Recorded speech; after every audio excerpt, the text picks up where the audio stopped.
नमस्कार, KTV news में आपका स्वागत है। मैं हूं स्तुति और आइए एक नजर डालते हैं शहर की प्रमुख सुर्खियों पर।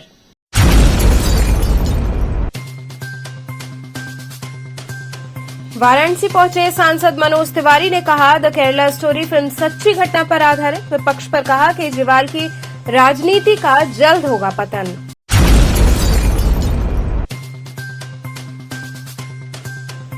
देवी वाटिका में पद्म विभूषण गिरिजा देवी की जयंती समारोह का हुआ आयोजन। अप्पा जी को कलाकारों ने दी प्रणामी।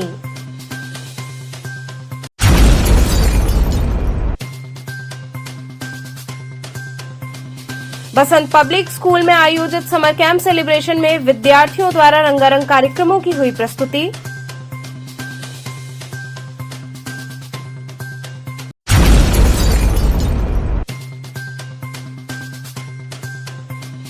और बाल विद्यालय सीनियर सेकेंडरी स्कूल में ग्रीष्मकालीन प्रशिक्षण शिविर का हुआ शुभारंभ।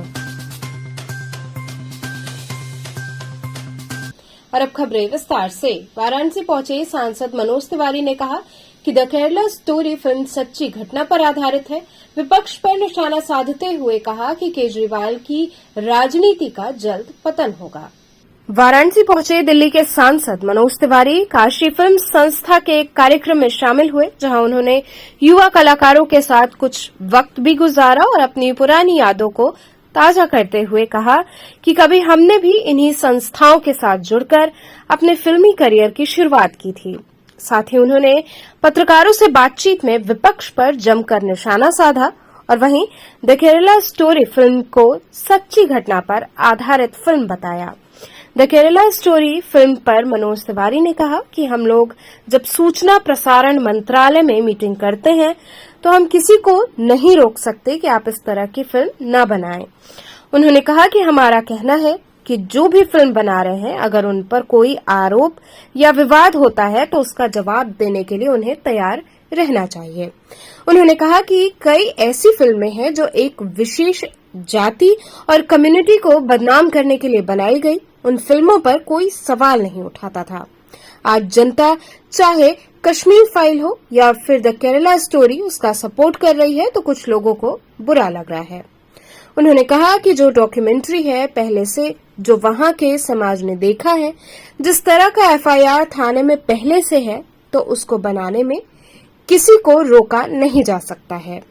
उन्होंने विपक्ष पर निशाना साधते हुए कहा कि कुछ लोगों को मिर्ची जरूर लग रही है, क्योंकि वो चाहते थे कि वो इस तरह का कर्म भी करे और कोई उसका विरोध भी न करे। मनोज तिवारी ने कहा कि प्रधानमंत्री नरेंद्र मोदी के नेतृत्व में देश चल रहा है। अभिव्यक्ति की आजादी का मतलब जो मीडिया की आजादी है उसे अभिव्यक्त करने दो, जो सिनेमा की आजादी है उसे अभिव्यक्त करने दो, और अगर किसी को लगता है ये गलत दिखा दिया तो उसके लिए कोर्ट का दरवाजा खुला है। उन्होंने कहा कि कुछ लोगों को गलत हरकत को छुपा के रखो, ये अब नहीं हो सकता है। वहीं केजरीवाल पर निशाना साधते हुए उन्होंने कहा कि दिल्ली में सब कुछ सही हो जाएगा और जो पत्रकारों को जेल भेज रहा है उसका अंत निश्चित है। उन्होंने कहा कि अरविंद केजरीवाल की समस्या है कि वो मीडिया को विज्ञापन देते थे तो उन्हें लगता था कि वो मीडिया को खरीद लिए हैं, लेकिन उन्हें ये नहीं पता कि मीडिया देश का चौथा स्तंभ है। उन्होंने कहा कि मीडिया जो सच होगा वो दिखाएगी। अरविंद केजरीवाल बहुत जल्द राजनीति पतन के पास पहुंच जाएंगे। नहीं, चूंकि मैं पहली बार देख रहा हूं कि काशी में फिल्म संस्था एक खड़ी हो रही है। काशी फिल्म संस्था आजकल जिस प्रकार से म्यूजिक कंपनीज हैं, फिल्म प्रोड्यूसर्स हैं, अलग अलग संस्थाएं हैं जो बच्चों से काम लेती हैं, तो कई रेगुलेशंस हैं।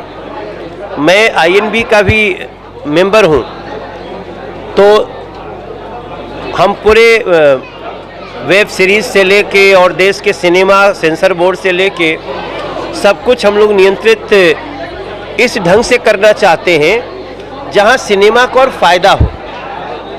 और ऐसे में अगर हम काशी फिल्म संस्था से के साथ नहीं जुड़ेंगे तो कहाँ जुड़ेंगे? हमारा जन्म यहाँ हुआ है, हम यहीं गलियों से गाना सीखे हैं, यहीं से फिल्म किया हमने, तो हम ये भी जानते हैं कि एक छोटा सा मौका कितना बड़ा हो सकता है जीवन में। तो इसलिए मैंने बच्चों को थोड़ी सहायता दी और ये मैं तो करता ही रहूँगा, क्योंकि ये लोग इतने एक साथ आए हैं। तो हम काशी के भी लोगों से चाहेंगे कि सबको ही को CSR करना होता है। अगर किसी का मन करे कि हम फिल्म टैलेंट्स को थोड़ा सा सपोर्ट करने के लिए CSR करें, तो वो भी ऐसी संस्थाओं को जरूर करना चाहिए। फिल्मों की बात चलिए तो जिस तरह से अब फिल्में बन रही हैं, काफ़ी कुछ सच्ची घटनाओं पर फिल्में बन रही, जिसे सराहा भी जा रहा है। पहले की जो फिल्में थी वो कहीं ना कहीं एक पक्ष को, एक धर्म को केंद्रित होकर बनाई जाती थी। अभी केरल फिल्म स्टोरी आई है, इसको लेकर तमाम बवाल मचा हुआ है। कांग्रेस इसका लगातार विरोध कर रही है, सुप्रीम कोर्ट तक गई, लेकिन सुप्रीम कोर्ट ने भी झटका दे दिया और कहा फिल्म चलने लायक है, इसकी चलेगी। देखिए, मैं आपको बताऊं कि जब हम लोग भी INB की मीटिंग करते हैं, सूचना प्रसारण मंत्रालय की, तो किसी को हम इसलिए नहीं रोक सकते कि ये इस विषय पे फिल्म बनाओ मत। हम उनको सिर्फ इतना कह सकते हैं, आप फिल्म बनाइए, लेकिन अगर किसी दिन फिल्म के कथानक को लेकर के कोई आरोप हुआ, कोई विवाद हुआ, तो उसका जवाब देने के लिए आपको तैयार रहना चाहिए। आपने बिल्कुल सही कहा कि इस देश में बहुत सारी फिल्में कई कास्ट को, कई कम्युनिटी को बदनाम करने के लिए भी बनाई गई। देवी वाटिका में पद्म विभूषण गिरिजा देवी की 94वीं जयंती पर जलसे का आयोजन हुआ। अप्पा जी को कलाकारों ने संगीत की प्रणामी दी। चौकाघाट के संजय नगर कॉलोनी के देवी वाटिका पद्म विभूषण गिरिजा देवी के जीवन काल में उनके नाम पर हो चुकी थी। इसमें उन्होंने अपने कई शिष्यों को गंडा बांधा था। देश के बहुत से कलाकारों को अपने स्नेहिल आमंत्रण से बुलाया था। सोमवार शाम उसी वाटिका में 4 पीढ़ी के कलाकारों ने अप्पा जी को प्रणामी अर्पित की। अवसर था उनकी 94वीं जयंती पर जलसे का, जिसे सोंचरैया संस्था ने आयोजित किया। कार्यक्रम का उद्घाटन राज्य मंत्री रविंद्र जायसवाल, राज्य सरकार के विशेष सलाहकार अवनीश अवस्थी, पंडित कामेश्वर नाथ मिश्र, पंडित पूरन महाराज, मालिनी अवस्थी इत्यादि लोगों ने अप्पा जी के चित्र के समक्ष पूजन, पुष्पांजलि और दीप प्रज्वलन से किया। वहीं गुडियों से खासा लगाव रखने वाली अप्पा जी की याद में हुई प्रणामी की शुरुआत छोटी बच्चियों के नृत्य से हुई। 5 से 11 वर्ष तक की बच्चियों ने नृत्य में गुरु वंदना से जलसे का आगाज किया।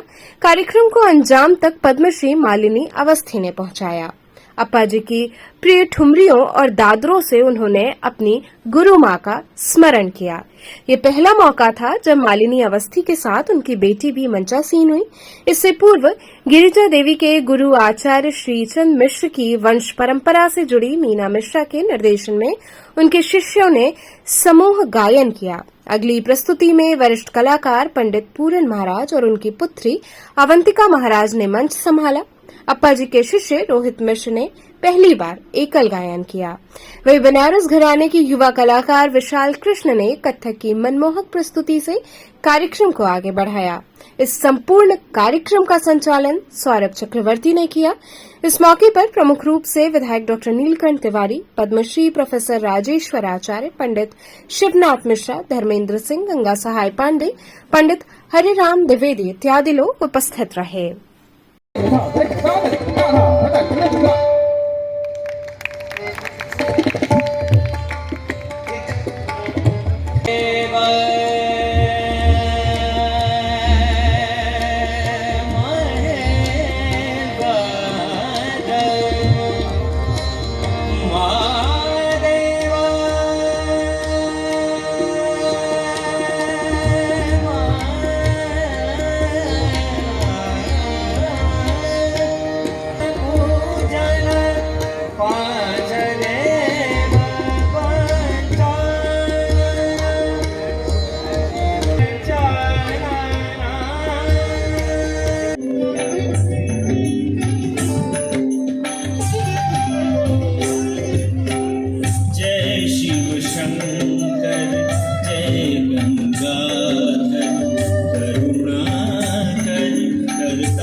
भारत का गौरव, काशी का गौरव श्रद्धेय गिरिजा देवी जी हमारी अप्पा जी, उनका जन्म उत्सव होता है 8 मई को। आज यदि वो हम सबके बीच में होती तो 94 वर्ष की होती। और वे स्वयं बहुत उत्सव मनाती थी रच कर। तो ये हम लोगों की ओर से एक उत्सव है और संगीत और कला और उनके शिष्यों की प्रस्तुति के माध्यम से उनको स्मरण करना है। और हम चाहते हैं कि गुरु के प्रति हमारा सम्मान है, लोग भी सीखें और उस उत्सव में शामिल। बीएचयू में पक्षियों की धुन विषय पर प्रदर्शनी लगाई गई, जिसका बड़ी संख्या में लोगों ने अवलोकन किया। बीएचयू में पक्षियों पर आधारित प्रदर्शनी का आयोजन किया गया। प्रकृति हमेशा कलाकारों के लिए प्रेरणा का स्रोत रही है। कलाकार अनादिकाल से प्रकृति के साथ अंतर संबंधों को निभाते रहे हैं और इसने उन्हें अंतर्निहित विषय दिए हैं, जिसमें भावनाओं और मनोदशाओं को विभिन्न रूपों में चित्रित करने के लिए प्रकृति से प्रेरणा ली गई है। कलरव अर्थात पक्षियों के धुन के विषय पर आयोजित प्रदर्शनी में पक्षियों के सुंदर और अप्रतिम दुनिया को मूर्तियों, धातु से निर्मित कलाकृतियों, वस्त्र, लघु चित्र एवं कई अन्य रूपों जैसी कलाकृतियों के माध्यम से विविध रूपांकनों और अन्य स्वरूपों में व्यक्त किया गया है, जो पक्षियों की जीवंत दुनिया को प्रस्तुत करने के लिए एक सशक्त आधार है। ये प्रदर्शनी मानव को पक्षियों के संरक्षण और संवेदनशीलता के महत्व के बारे में संदेश देती है। इस प्रदर्शनी में भारत कला भवन के आरक्षित संग्रह से ली गई प्रथम शताब्दी ईसा पूर्व से लेकर 20वीं शताब्दी के मध्य तक की कलाकृतियां शामिल हैं। प्रदर्शनी की संकल्पना डॉक्टर जसमिंदर कौर, उपनिदेशक भारत कला भवन बीएचयू द्वारा किया गया और भारत कला भवन के सहायक संग्रहाध्यक्ष विनोद कुमार द्वारा आयोजित किया गया है। प्रदर्शनी 23 मई तक दर्शकों के अवलोकन के लिए खुली रहेगी। ये एग्जीबिशन हमारा कल इनॉग्रेशन हुआ है और ये 23 मई तक रहेगी। और इस एग्जीबिशन में हमने बर्ड्स के ऊपर फोकस किया है। जो भी बर्ड्स से संबंधित हमारे आर्टिफैक्ट्स हैं म्यूज़ियम के रेयर कलेक्शन में, उन्हें हमने पब्लिक व्यू के लिए यहाँ पे एग्जिबिट किया है। और इसमें हमने पब्लिक जो पंक्षियों का यूज़ है हमारे ऑब्जेक्ट में, जो हमारे आर्टिफैक्ट्स में है, वो सिर्फ एक डेकोरेशन के पर्पस से नहीं है, बल्कि वो मानवीय भावनाओं से प्रेरित हैं। वो एक हमें राग रागनियों से एसोसिएट किए गए हैं, वो देवी देवताओं के साथ एसोसिएट हैं। तो एक पंछी को एक आर्टिस्ट ने कितने रूपों से, कितने चीज़ों से जोड़ा है और उसके ऊपर किस किस तरह के चित्र, तरह तरह के वैरायटी के चित्र बने हैं, उनको हमने इस एग्जीबिशन में एग्जिबिट किया है। यानी पंछियों के विभिन्न स्वरूपों को, पक्षियों के विभिन्न तरीके के डिपिक्शन किस तरह से किए गए हैं, वो हमारा फोकस यहाँ पर है। तो ये कितने दिनों का है और जो है कितने एग्जीबिशन लगाए गए हैं? इसमें कुल हमारे 21 ऑब्जेक्ट्स हैं और ये एग्जीबिशन 23 मई तक रहेगी पब्लिक व्यू के लिए। और इसके साथ साथ हमारी एक एक्टिविटी डेस्क है, वो बच्चे यहाँ पे ऑर्गामी बच्चे फॉर्म में भी पंछी बनाना सीख सकते हैं। मेन पर्पस है कि लोगों को अवेयर करना कि आप अपनी जो पंछी हैं उनको, ये समय जब ये गर्मियों का बहुत सीज़न है और हम जानते हैं कि पंछियों के लिए पानी रखना बहुत ज़रूरी है, तो कहीं ना कहीं ये सेंसिटिविटी डेवलप करती है विजिटर्स के मन में कि हमें पंछियों के लिए कुछ करना चाहिए, उन्हें बचाना चाहिए। और उनके लिए भी हमें, जैसे हमारी इम्पोर्टेंस है प्रकृति में, वैसे ही पंछियों की भी इम्पोर्टेंस है प्रकृति में। बीएचयू योग साधना केंद्र में सूर्य नमस्कार कार्यशाला का आयोजन हुआ। काशी हिंदू विश्वविद्यालय के मालवीय भवन स्थित योग साधना केंद्र में सूर्य नमस्कार कार्यशाला कार्यक्रम का शुभारंभ हुआ। इस कार्यक्रम के मुख्य अतिथि अंतर विश्वविद्यालय केंद्र अध्यापक वाराणसी के निदेशक प्रोफेसर प्रेम नारायण सिंह रहे। उन्होंने अष्टांग योग का महत्व बताते हुए योगासनों को शरीर संवर्धन हेतु अत्यंत उपयोगी बताया, साथ ही वज्रासन के महत्व पर प्रकाश डाला। कार्यक्रम की अध्यक्षता मालवीय भवन के निदेशक तथा समन्वयक योग साधना केंद्र ने की। इसके पश्चात योग साधना केंद्र के वरिष्ठ योग प्रशिक्षक डॉक्टर योगेश कुमार भट्ट ने सूर्य नमस्कार के मंत्रों का अभ्यास कराकर अंत में ध्यान योग का अभ्यास कराया। धन्यवाद ज्ञापन प्रोफेसर श्री कृष्ण त्रिपाठी ने किया। कार्यक्रम का संचालन डॉक्टर योगेश कुमार भट्ट ने किया। इस कार्यक्रम में डॉक्टर राधे श्याम तिवारी, डॉक्टर दिनेश जोशी आदि लोग उपस्थित रहे। किस तरह का आयोजन हुआ? आज ये सूर्य नमस्कार का 15 दिवसीय कार्यक्रम आरंभ हुआ है और 15 दिनों तक यह चलेगा, 9 मई से 23 मई तक। इसका उद्देश्य क्या है? इसका उद्देश्य शरीर और मन दोनों स्वस्थ रहे और सभी इससे लाभान्वित हों और आगे के जो अभ्यास हैं उनमें सभी लोग सरलता से अग्रसर हो सकें और पूर्ण आरोग्य प्राप्त करें। लगभग कितने विद्यार्थी और कितने इसमें लगभग 300 विद्यार्थियों के आने की संभावना है। आज तो 200 के आसपास विद्यार्थी होंगे और धीरे धीरे बढ़ेंगे ये, और हो सकेगा तो इसको हम लोग ग्राउंड में करेंगे क्योंकि हॉल की कैपेसिटी थोड़ी अधिक नहीं है, कम है, इसलिए जो है संख्या अधिक है। शिक्षक भी आए? जी, हमारे सहयोगी शिक्षक भी हैं, मानित निदेशक, सहमानित निदेशक और अपने अंतर विश्वविद्यालय के निदेशक आए हुए हैं और काफ़ी अच्छी तरह से यह कार्यक्रम का शुभारंभ हो रहा है, शुभ तिथि में आरंभ हो रहा है। ये अभी आपको जैसा कि हमारे निदेशक जी ने बताया कि यह सूर्य नमस्कार कार्यशाला है। वैसे यह हमारी बहुत प्राचीन विधा है भारत की, और ये शुभ संकेत है कि एक अच्छा वातावरण बन रहा है और हम फिर एक बार योगा से योग की तरफ बढ़ रहे हैं, जिससे शारीरिक, मानसिक, आत्मिक तीनों ही स्वास्थ्य को साधने की ये प्रक्रिया है। और इसमें निश्चित तौर से विद्यार्थियों को या जो भी प्रतिभागी होंगे इनको इसका समुचित लाभ मिलेगा और इस प्रकार शिक्षा और समाज को भी इसका लाभ मिलेगा, ऐसा मेरा विश्वास है। इसका उद्देश्य क्या है?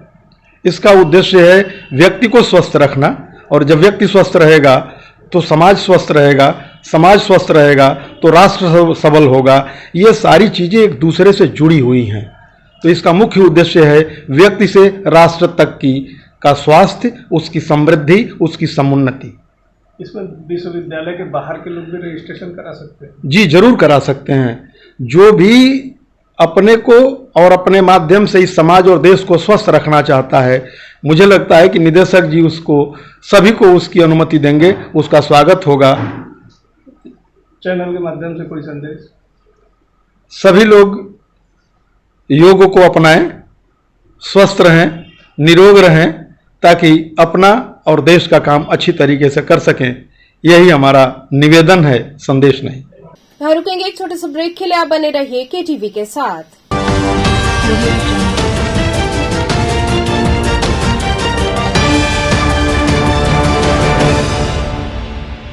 खबरों से जुड़े रहने के लिए हमारे चैनल KTV वाराणसी को सब्सक्राइब करें और लेटेस्ट अपडेट्स के लिए बेल आइकन को प्रेस करें।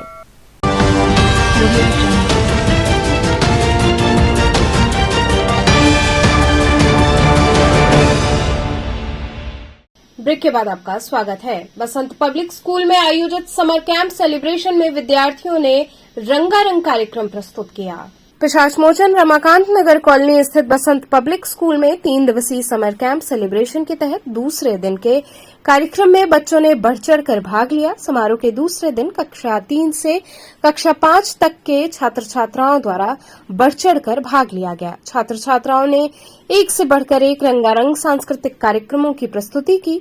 विद्यालय की निदेशिका करुणा यादव व प्रबंधक लालजी यादव ने सभी बच्चों को आगे बढ़ते रहने की प्रेरणा दी। इस अवसर पर विद्यार्थियों ने नृत्य, संगीत सहित विभिन्न कार्यक्रमों के माध्यम से सभी को मंत्रमुग्ध कर दिया। कार्यक्रम में विद्यालय के समस्त अध्यापकगण व छात्र छात्राएं उपस्थित रहे।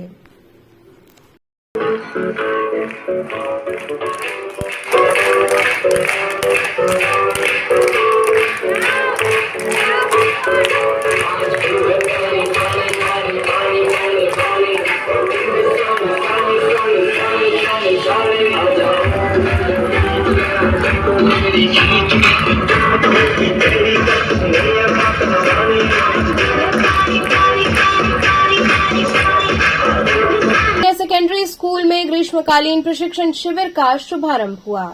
मंगलवार को बाल विद्यालय सीनियर सेकेंडरी स्कूल डुमरी पड़ाव में ग्रीष्मकालीन प्रशिक्षण शिविर का शुभारंभ सेक्रेटरी मुकुल पांडे के द्वारा किया गया। प्रथम दिवस विद्यालय की प्रधानाचार्य अनीता त्रिपाठी ने बच्चों को विभिन्न कलाओं के प्रति जागरूक किया। छात्र छात्राओं ने नृत्य, Kathak, taekwondo, yoga, skating, craft, पाक कला, चित्रकला आदि के प्रशिक्षण में भाग लिया। सेक्रेटरी मुकुल पांडे ने छात्र छात्राओं का मनोबल बढ़ाया। ग्रीष्मकालीन प्रशिक्षण शिविर को सफल बनाने के लिए में विद्यालय के अध्यापक व अध्यापिकाएं भी बच्चों को पूर्ण सहयोग प्रदान कर रहे हैं, जिनमें प्रमुख रूप से किरण शर्मा, सोनिया मिश्रा, श्वेता पांडे, अनीता पांडे, राजू, कमलेश सिंह, मोहनलाल यादव, महिमा पाठक आदि की महत्वपूर्ण भूमिका रही। वहीं बच्चों ने बढ़ चढ़कर इस समर कैंप में भाग लिया और खूब मौज मस्ती की।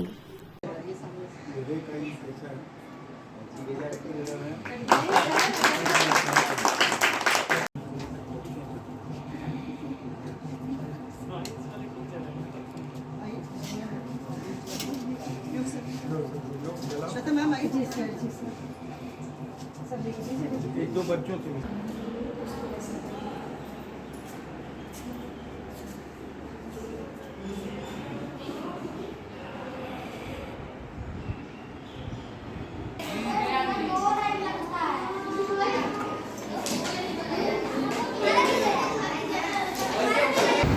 आज हमारे यहाँ 9 तारीख से ग्रीष्मावकाश के पूर्व समर कैंप का आयोजन किया गया है, जो 16 तारीख तक चलेगा।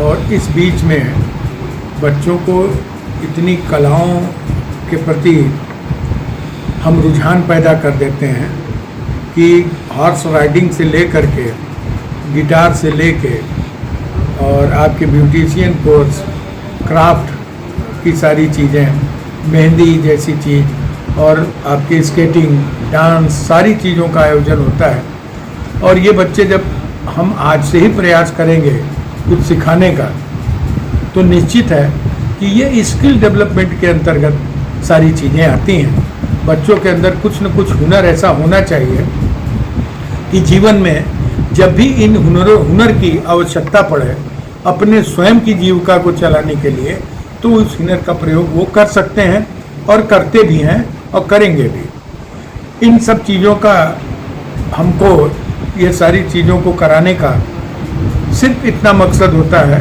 कि बच्चों में वो चीज़ें आएँ, वो और पढ़ाई से हट के भी बहुत सी चीज़ों को सीखें और सीख करके उनके आने वाले कल में इन चीज़ों को ले आएँ, ताकि उनको जीना कठिन न हो, उनका जीना सरलीकरण में परिवर्तन हो जाए, जैसा कि हमारे प्रधानमंत्री भी चाहते हैं। और हमारी नई शिक्षा नीति में इन तमाम चीज़ों को रखा गया है कि आप सारी की सारी चीज़ों को समाहित कीजिए अपने अंदर, जिसको स्किल डेवलपमेंट के रूप में जाना जाता है। और ये आपके भविष्य से जुड़ी हुई चीज़ें होती हैं जो समय अनुसार आपको काम देती हैं। हमारी डिग्री कॉलेज की लड़कियां भी, आचार्य सीताराम चतुर्वेदी महिला महाविद्यालय की लड़कियां भी इसमें तेजी से बढ़ चढ़ के हिस्सा ले रही हैं। वो भी हॉर्स राइडिंग कर रही हैं, वो भी स्केटिंग सीख रही हैं, वो भी गिटार बजाना सीख रही हैं, वो भी कांगो बजाना सीख रही हैं, वो भी तबला सीख रही हैं, वो भी कैसियो बजाना सीख रही हैं। तो ये सारी चीज़ें इसलिए सिखाई जा रही है कि बच्चों के अंदर सारे हुनर आ जाएं, सारी चीज़ें आ जाएं। 16 को हमारा समापन है और भव्य समापन हम करना चाहते हैं। और सारे लोगों को बहुत बहुत धन्यवाद, अभिभावकों को धन्यवाद, हमारा अध्यापकाओं को धन्यवाद। संपूर्णानंद संस्कृत विश्वविद्यालय में बौद्ध जयंती के उपलक्ष्य में राष्ट्रीय संगोष्ठी आयोजित की गई। भारतीय ज्ञान परंपरा के अंतर्गत चित्त को जानने की क्षमता, चेतना का कोई आदि अंत नहीं है, ये निरंतरता है। चित्त अनादिकाल से है। भारतवर्ष को आर्य देश कहते हैं। आर्य बौद्धों की दृष्टि में राग, द्वेष, मोह, ईर्ष्या से मुक्ति का मार्ग है। ये विचार संपूर्णानंद संस्कृत विश्वविद्यालय में बुद्ध जयंती के उपलक्ष्य में श्रमण विद्या संकाय द्वारा भारतीय ज्ञान परंपरा एवं भगवान बुद्ध विषयक आयोजित राष्ट्रीय संगोष्ठी में बतौर मुख्य अतिथि केंद्रीय तिब्बती अध्ययन विश्वविद्यालय सारनाथ के कुलपति ने व्यक्त किया। बतौर मुख्य वक्ता प्राचीन भारतीय इतिहास एवं पुरातत्व विभाग बीएचयू के वरिष्ठ आचार्य प्रोफेसर राहुल राज ने कहा कि ये संस्था दर्शन का गढ़ है। भारत में ज्ञान परंपरा अपने आप में अति विशिष्ट और अविरल है। बुद्ध भी भारतीय ज्ञान परंपरा को स्वीकारते हुए कहते हैं कि बहुत प्राचीन है। धम्म का प्रकाशन कर अविरल धारा को प्रवाहित कर रहे हैं, यही सनातन है। ये प्रकाशित किया जा रहा है। बुद्ध ने सत्य को जानने पर बल दिया है, ये शाश्वत है। अखिल भारतीय स्तर के न्याय दर्शन के वरिष्ठ आचार्य एवं अध्यापक परिषद के अध्यक्ष प्रोफेसर राम पूजन पांडे ने अध्यक्षीय उद्बोधन दिया। पाली विभाग के आचार्य प्रोफेसर रमेश प्रसाद ने कार्यक्रम का संचालन किया। श्रमण विद्या संघ का अध्यक्ष प्रोफेसर हरिशंकर पांडे ने बतौर संयोजक एवं धन्यवाद ज्ञापित किया। वैदिक मंगलाचरण पाली और प्राकृत के विद्यार्थियों द्वारा किया गया। कार्यक्रम में प्रमुख रूप से वेदाचार्य प्रोफेसर महेंद्र पांडे, सुधाकर मिश्र, हरि प्रसाद अधिकारी, प्रोफेसर रमेश प्रसाद इत्यादि उपस्थित रहे।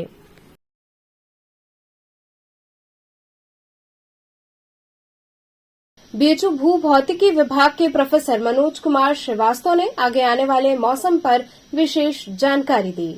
काशी हिंदू विश्वविद्यालय के भौतिकी विभाग के मौसम वैज्ञानिक प्रोफेसर मनोज कुमार श्रीवास्तव ने बताया कि अभी भी पश्चिम से हवाएं आ रही हैं। मौसम शुष्क है, इससे ज्यादा नमी नहीं है और पश्चिमी विक्षोभ का जो दौर था वो अभी थोड़ा थम गया है। तो उम्मीद है कि टेम्परेचर अब धीरे धीरे थोड़ा बढ़ेगा और जैसा दिख रहा है उसके हिसाब से कंटिन्यूअस बढ़ता रहेगा। आगे उन्होंने बताया कि पश्चिमी विक्षोभ का फिर से कोई असर आ गया तो उस दिन थोड़ा सा डाउन हो जाएगा, अन्यथा आधा डिग्री 1 डिग्री करके टेम्परेचर बढ़ता ही रहेगा। गर्मी है, धीरे धीरे बढ़ रही है, तो बेहतर यही है कि व्यक्ति संभल जाए, क्योंकि ऐसी गर्मी में धूप में घूमना या धूप का असर लेना ठीक नहीं है। वैसे आम की फसलों पर कोई विशेष प्रभाव नहीं दिख रहा है, क्योंकि बीच बीच में बरसात जो हो जाती है, आम की फसलों को कोई विशेष प्रभाव इस गर्मी से नहीं पड़ेगा। इस सप्ताह और क्या स्थिति बनी रहेगी? जो अभी भी पश्चिम से ही हवाएं आ रही हैं, इसलिए शुष्क है, बहुत ज़्यादा इसमें नमी नहीं है और जो पश्चिम विक्षोभ का दौर था वो अभी थोड़ा थम गया है। तो अब उम्मीद इसी की कर सकते हैं कि ये टेम्परेचर अब धीरे धीरे थोड़ा बढ़ेगा और जैसा दिख रहा है उसके हिसाब से कंटिन्यूअस लगभग बढ़ता रहेगा कुछ दिनों तक। तो लगभग क्या उम्मीद है, कितने टेम्परेचर तक जाएगा ये? अब आधा डिग्री 1 डिग्री करके बढ़ता ही रहेगा। देखिए अगर बहुत दूर से कहीं से कुछ पश्चिम विक्षोभ का फिर से कोई असर आ गया तो उस दिन थोड़ा सा डाउन हो जाएगा, अन्यथा ये आधा डिग्री 1 डिग्री करके बढ़ेगा भी कुछ दिनों तक। तो क्या इस मनुष्यों के लिए और जानवरों के लिए किस तरह से ये जो है? गर्मी है धीरे धीरे बढ़ रही है, तो बेहतर यही है कि आदमी संभल जाए, जानवर भी को भी संभाल लें, क्योंकि ऐसी गर्मी में धूप में घूमना या धूप का असर लेना वो ठीक नहीं होगा। इस समय फसल में बात करें तो आपकी फसल है, तो क्या उस पर किसी प्रकार का इस मौसम का? नहीं, आम की फसल में ऐसा कोई विशेष प्रभाव नहीं दिख रहा है, क्योंकि बरसात बीच में हो जाती है तब उसमें समस्या दिखती है, लेकिन ऐसी कोई समस्या नहीं है। बल्कि वैसे सारे खेत खाली हैं, इसलिए ज़्यादा समस्याएं नहीं दिख रही। तो चलते चलते पुनः एक नजर डालते हैं शहर की प्रमुख सुर्खियों पर।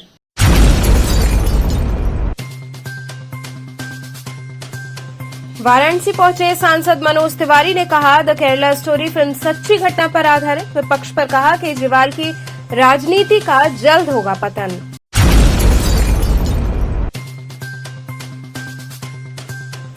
देवी वाटिका में पद्म विभूषण गिरिजा देवी की जयंती समारोह का हुआ आयोजन। अप्पा जी को कलाकारों ने दी प्रणामी।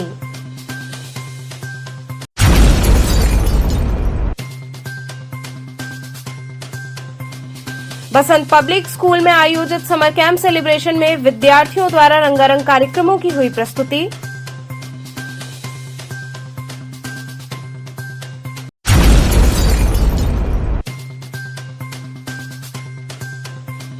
और बाल विद्यालय सीनियर सेकेंडरी स्कूल में ग्रीष्मकालीन प्रशिक्षण शिविर का हुआ शुभारंभ। तो ये थे आज के समाचार। कल फिर होगी मुलाकात, तब तक के लिए नमस्कार।